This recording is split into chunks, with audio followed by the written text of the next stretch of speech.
me, I am a resistance shooter. I shoot with, I think you would call it a shot that has a lot of power and strength into it. And I'll explain exactly how I do what I do in a second, but just to know that the way my brain is made up and the way I think about things, for me, it's better to have a physical task to work through and with during the shot than it is to be standing there passive and waiting for something to happen. It just has to do with how I'm made up. So for me, all my resistance to shoot the shot is built into my body before I ever climb into my anchor.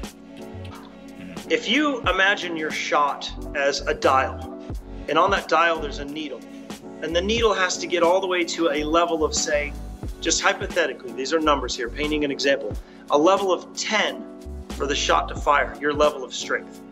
When I draw the bow back and load up my back half and climb into my anchor, I have loaded that dial or power level or strength level to 11 or 12. I have more resistance built into my body than I'll ever need to actively get the shot to break. What I'm doing there, number one, is I'm training my body. These are the limits. This is as far as you can go. You have plenty of strength to work through this shot within your window of opportunity of time and strength.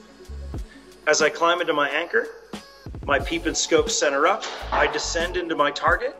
As I'm descending into my target, that is when I begin the engagement of my release. Because whether it is a strap style release, a thumb button release, or a hinge, you have to engage the release aid with your body somehow. You have to start the motion. You may not finish the motion with your hand or your finger or your thumb, but I really feel you need to initiate it somehow, especially with a hinge release. A hinge will not fire unless it rotates. It's a simple principle of how it's built and designed, right? Is it right? Is it wrong to initiate that movement? That's up for debate. I know what works for me, and it is beginning that engagement, getting that initial motion rolling. Once I do that, I'm settled into the target. So that loading, that engaging, all begins long before I ever settle onto the gold. While I'm settled onto the gold, the strength over that level of 10 breaking point in my back half transitions from my back half to my front half for drive. Drive is there for stability and execution of the shot. So my shot is already under load and resistance long before I ever get into the target. And here's why. And nod along at home with me if this sounds familiar, everybody watching and listening. You know, you draw your bow back, you stop at your wall, whatever it is you're doing. You descend down into the target, you're aiming. You see a range of motion and a speed of motion within your target area that you feel comfortable with. So then it is the time you choose to begin to do whatever it is you do. You push, you pull, you twist, you squeeze, you pray, you dig your toenails into the floor, you hold your breath, whatever it is you do to get the arrow to go from point A to point B. When you begin that process, what happens? Your bow moves, because now the bow is unbalanced under load, because you started at a negative amount of energy, and as you apply energy to the shot, it has an effect on the bow.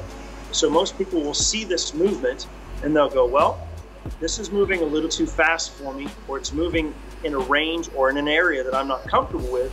I might not get that 10 that I want, so I'm going to slow down this engagement, whatever it is they're doing back here, to realign and restabilize. So they realign and restabilize. Okay, looks good, I'm going to continue. So then they start to engage their shot, whatever it is they do. Bow starts to move. They stop, they start. They stop, they start. Does this sound familiar? People listening back home? Now, with that said, let's talk for a second about click on a hinge release. I do shoot a click on my hinge release when I shoot one from time to time. I use my click pretty much completely differently than anybody else I know. And I also teach it this way. For most people, they'll draw back, they're at the wall, doing whatever they're doing, they come down into the sight, into the target, and they see a range of movement and motion in the area that feel acceptable with if it went off. So they go, okay, I'm gonna begin now. And they pull to their click, twist to their click, whatever it is they do to get to their click.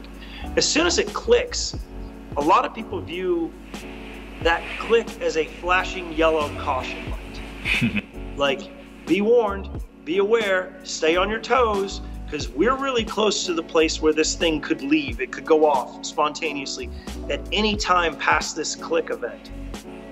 That usually tends to put anxiety, anticipation, fear into the sight movement. For me, it encourages panic. Mm-hmm. When I use my click starts before my sight's ever on the target. I draw, load, climb into my peep, my scope, I'm descending into the target, and I consciously rotate my fingers to the click, probably at the top of the desired target face I'm on. So if I'm shooting a vertical target face, I always shoot from the top, first, second, third arrow. That click for me on each spot begins slightly above the spot I'm shooting. Mm-hmm. So yeah, I'm in the yellow zone, the caution zone, long before I'm ever settled into the middle of the target. That gets me moving and keeps me moving. If I come down into the middle, settle, and click, that's when nothing occurs, because I know the end is near. And if I apply any force or resistance to this thing, it's gonna move. And if it's gonna move, I think I'm gonna miss. Mm-hmm. So I start that long before I ever get into it. Now, from time to time, I will shoot a hinge without a click.